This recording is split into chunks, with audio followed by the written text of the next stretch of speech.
गाई यतै रहेछ सबै।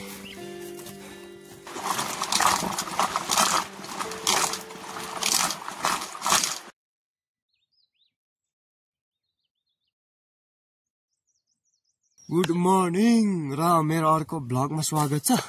आज चाहिँ म बिहानै 5 बजे नै उठिसकेँ। आजको भ्लगमा चाहिँ अस्ति नगरेको कामहरू चाहिँ देखाउने छु। अस्ति पनि खिच्नु त खिचिया थिएँ, तर धेरै लामो हुन्छ होला भन्ने त त्योसँग एडिट गर्दा लामो हुन्छ भनेर डिलिट गरेँ।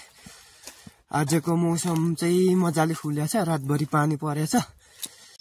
गोठी हो, गोठदेखि उता चाहिँ यस्तो भ्यू छ। यो भ्यू त अस्ति नै देखाएको हो। र यतापट्टि घुमेपछि चाहिँ अर्कै खाले भ्यू छ। आज बिहानै उठेकोले अलिक मजाले खुलेको छ, देखिन्छ होला भन्ने आशा छ र देखिनु पनि पर्ने हो। घाम भर्खर लाग्दैछ। बिहानै मात्र यस्तो भ्यू चाहिँ देखिन्छ।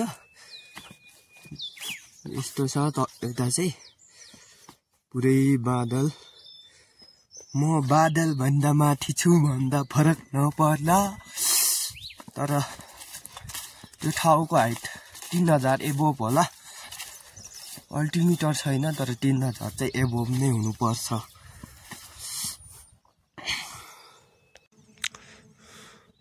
ऊ तल खुङ्गा डाँडा भन्ने ठाउँ, त्यहाँ बेरा गोठ छ अहिले एउटा। अनि यहाँ माथि चाहिँ सानो सानो चौर छ, बस्तु चरन। निकै जाडो छ। आज मौसम खुलेकोले पनि होला।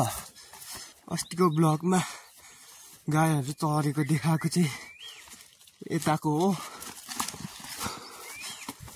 घाम लागेर अहिले पुरै बेग्लै देखिरहेछ। भिडियो अन्तिमसम्म हेर्नु होला र मनपर्छ भने लाइक सेयर पनि गर्दै गर्नु होला। तर भिडियो चाहिँ छोडेर नजानु होला। म फेरि आज चाहिँ बेग्लै किसिमको गर्नेछु, बनाउने कोसिस गर्नेछु। अस्ति सब्सक्राइब गरिदिनु भएन भने सब्सक्राइब पनि गरिदिनु होला। र अस्तिको भिडियो पनि हेरिदिनु भएको छैन भने म अन्तिममा राखिदिन्छु, हेरिदिनु होला। म चाहिँ अहिले गोठ आइसकेँ, गोठ निस्किसकेँ म। यो गाईले पानी खाने ठाउँ, त्यो चाहिँ पानी परेर जमिन्छ। यहाँदेखिको नजारा त यही हो, अघिकै हो।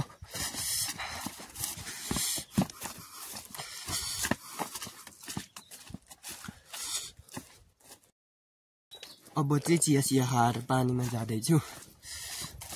पानी लिन जाने बाटो चाहिँ यही हो।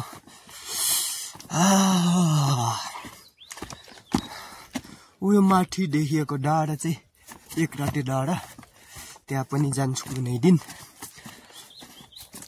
प्लान चाहिँ गर्दैछु, तर कहिले जाने भनेर फिक्स गरिसकेको छुइनँ।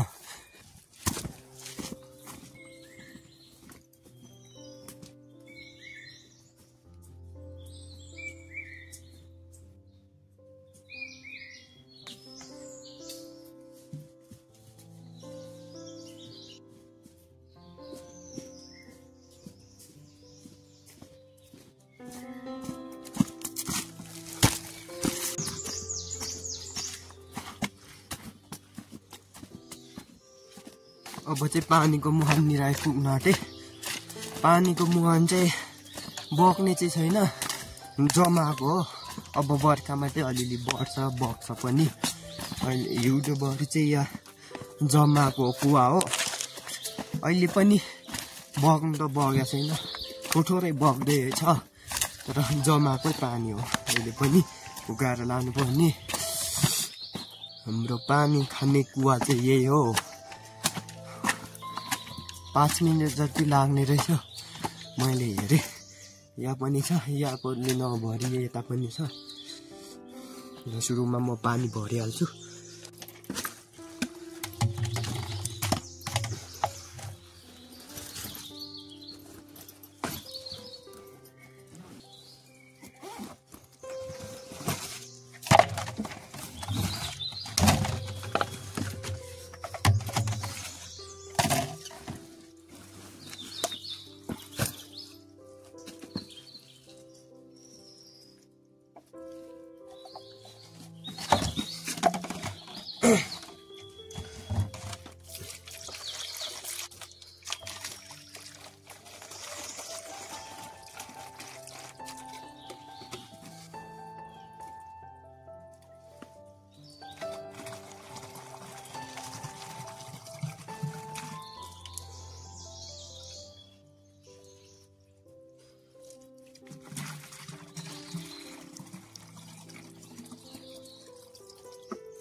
अब चाहिँ पानी भरेर गोठ जाँदैछु।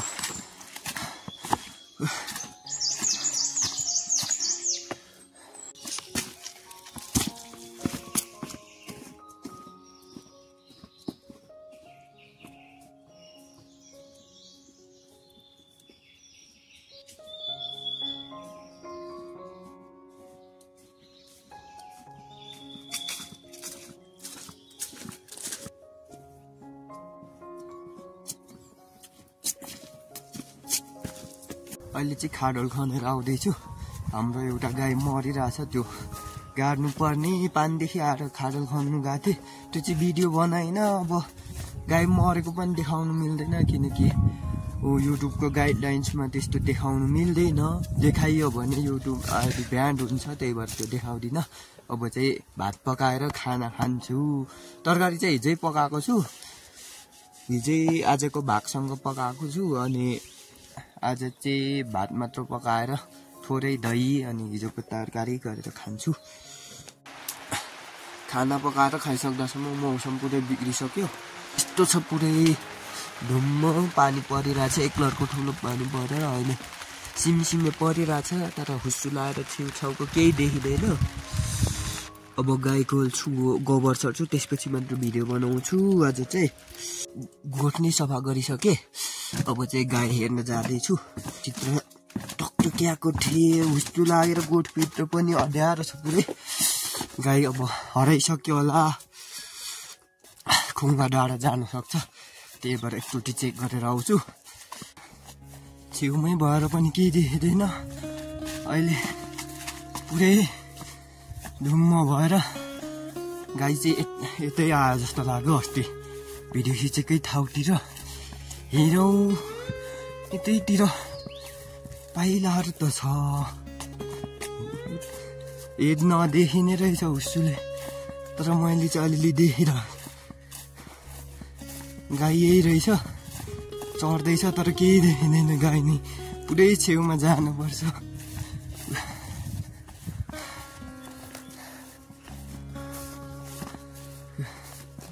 गाई सबै यही नै रहेछ, गाई यतै रहेछ सबै।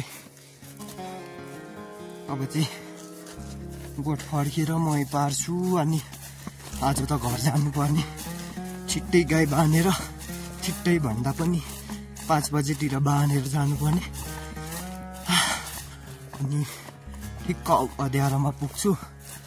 अनि तलै बसेर भोलि बिहान फेरि चामल लिएर आउनुपर्ने। चामल सकिरहेछ, त्यही भएर गोठ जान आँटेको, घर जान आँटेको।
अब चाहिँ गाईहरू बाँधेर म घरतिर जाँदैछु। अहिलेसम्म भिडियो हेरिदिनु भयो भने धन्यवाद। अनि लाइक, सेयर र सब्सक्राइब पनि गर्न नभुल्नु होला। अब अर्को भिडियोमा भेटौँला।